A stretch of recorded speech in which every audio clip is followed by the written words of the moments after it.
Picture the version of history you were taught without ever being told you were taught it. A grunting figure hunched over a fire, terrified of the dark, dying young, doing nothing all day except trying not to become dinner for something bigger. That image is so deeply embedded in how you think about your own ancestors that you've probably never questioned where it actually came from. Here's where. Archaeologists dug up bones with cut marks, they found spear tips and butchered animal remains. And from that alone, an entire story got built. Constant danger, constant labor, constant fear. But that story leaves out almost everything else those same digs turned up. Musical instruments carved from mammoth ivory, necklaces made from painstakingly drilled shells, elderly people with severe physical impairments, buried decades after they should have died, tucked into graves with what looks unmistakably like ceremony. None of that fits a species sprinting from crisis to crisis. That's the behavior of a species with room to breathe. In the 1960s, an anthropologist named Marshall Solins decided to actually test the assumption instead of repeating it. He studied groups still living the hunter-gatherer lifestyle in the modern era, communities in the Kalahari, in Tanzania, across Australia, and timed what they actually did with their days. The result upended the field. On average, 3 to 5 hours of actual subsistence work, hunting, gathering, tool repair, shelter maintenance. The rest of the day genuinely open. Solins called them the original affluent society, and he meant it as something more than a clever phrase.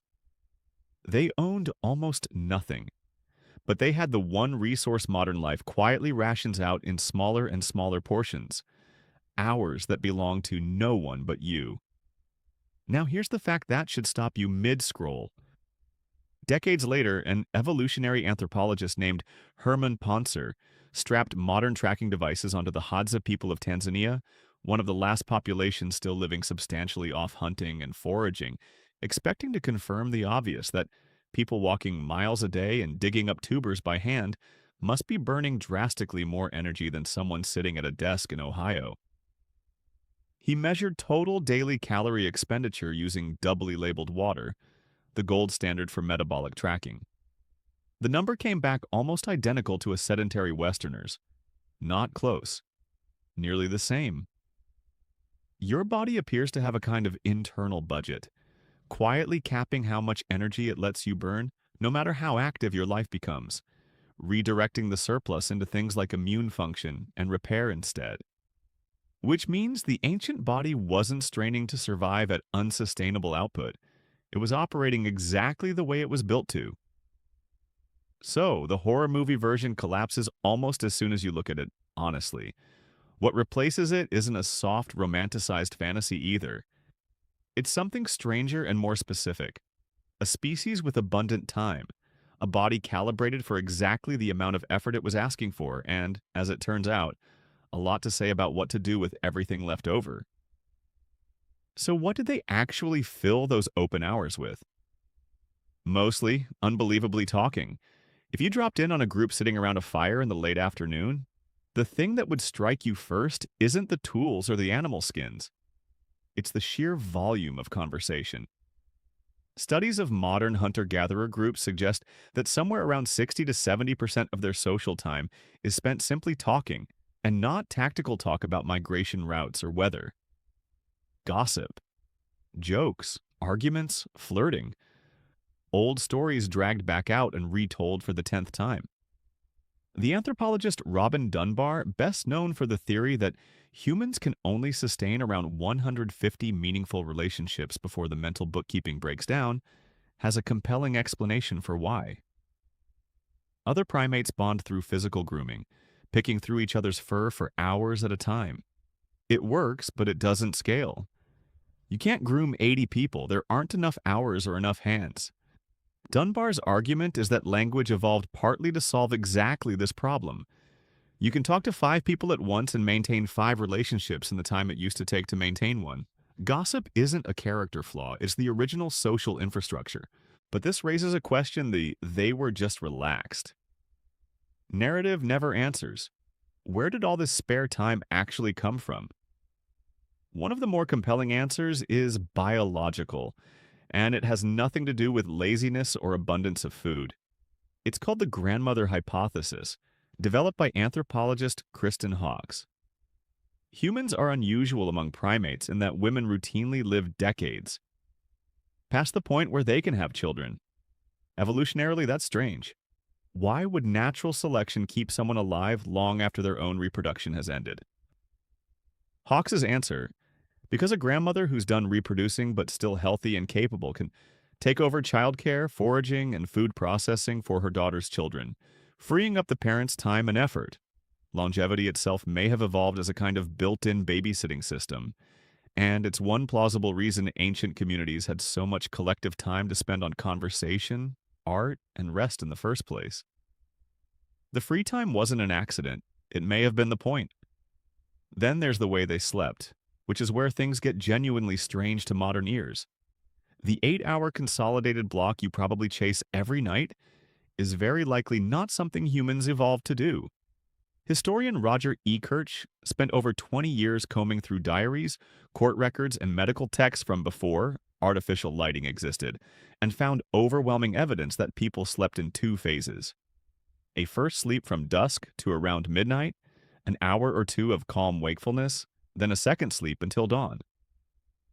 During that middle window, people didn't lie there anxious about insomnia. They talked, prayed, had sex, mended things, thought.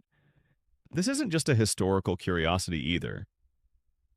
In 2015, a team led by researcher Gandhi Yetish fitted modern-day foraging and horticulturalist groups, including the Hadza and San, with actigraphy devices to actually measure their sleep in real time rather than relying on old diaries. The result: these groups slept an average of about 6.5 to 7.25 hours a night, going to bed hours after sunset rather than right at dusk, and showing essentially no rates of chronic insomnia despite having no clocks, no blackout curtains, and no melatonin gummies. Their bodies weren't fighting sleep. They simply weren't anxious about it. If you've ever woken at 2 in the morning, felt strangely calm and alert, and panicked that something is wrong with you, the truth might be the opposite. Your body is doing something extremely old. You're just missing the fire.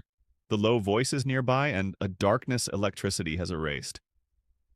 All that free time, all that rest, wasn't spent idle. It went into skill. Real, difficult, years in the making skill. Take flint knapping, the process of striking stone in precise sequences to produce a blade with a clean edge. It sounds like something you could figure out with a rock in an afternoon. It isn't.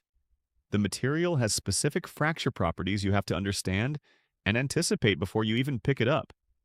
The angle, the force, and the exact point of contact all matter, and a single mistimed strike can shatter hours of work. Modern archaeologists who've tried to relearn the technique report that genuine competence takes years of regular practice, not days. Clothing was just as demanding. In cold climates, preparing an animal hide involved scraping it clean, treating it so it wouldn't rot or stiffen, then stitching it together using needles carved from bone. Some of these needles date back over 50,000 years, and they have eyes, tiny drilled holes, painstakingly bored through bone using nothing but stone tools. Someone sat there and did that careful, fiddly work because the stitching mattered to them, because they wanted the seam to hold and to look right. And then there's the art, which deserves more than a passing mention. The paintings inside the cave at Lecaux in France are roughly 17,000 years old. The ones at Chauvet may be over 30,000. These aren't crude outlines. They're dynamic, anatomically aware depictions of horses mid-stride, bison twisting their heads, predators mid-hunt, painted with a grasp of movement and form that still stops professional illustrators in their tracks today. Some artists deliberately use the natural bulges and curves of the cave walls to give their animals three-dimensional shape, so that under flickering torchlight, the only light available, the figures would seem to shift and breathe. That's not primitive mark making. That's someone building an illusion of motion into solid rock in the pitch dark, tens of thousands of years before film existed. Someone spent hours, maybe days, crouched or lying on their back on cold stone, not because it fed anyone, but because they had something to say, and this was how they said it. They also played constantly and seriously because play isn't a modern indulgence invented by toy companies. Crows play, dolphins play, wolves play, and every human society ever studied without exception shows rich, elaborate play among children. Mimicked hunts, invented rule systems, competitions, negotiations. The royal game of unearthed in ancient Mesopotamia, dates back roughly 4,500 years, its rules painstakingly reconstructed from a Babylonian clay tablet. But organized games almost certainly existed long before any of that was ever written down. Wrestling matches, foot races, throwing contests, these show up independently in cultures with zero contact with one another, which is about as strong a signal as evolutionary biology ever gives you that a behavior runs deep. In these societies, there was barely a line between play and education. You learn to hunt by playing at hunting. You learn to manage conflict and your own temper by losing games that actually mattered to you. Childhood wasn't spent in a classroom. It was spent in the world, with the world itself doing the teaching. Then there's the part of the story that hits hardest and gets talked about the least: how they treated the people among them who couldn't contribute at all. At Shanidar Cave in what's now Iraq, archaeologists found the remains of a Neanderthal man, now known as Shanidar I, who had a withered, partially amputated right arm, significant hearing loss, and was likely blind in one eye.